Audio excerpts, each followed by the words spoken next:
ഹൃദയത്തിൻ പന്തിയിലാരോ വിരൽ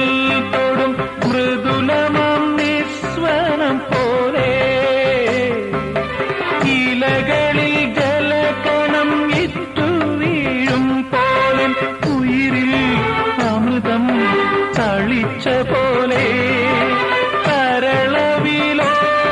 നിൻ കാലൊച്ച കേട്ടു ഞാൻ അറിയാതെ കോരിത്തരിച്ചുപോയി അറിയാതെ കോരിത്തരിച്ചുപോയി അതിൽ പഴുതിയിലൂടൻ മുന്നിൽ കുങ്കുമം വാരി വിതറും സന്ധ്യ പോകെ അതിലോലമെൻ ഇടനാഴിയിൽ നിൻ കളമധുരമാം കാലൊച്ച കേട്ടു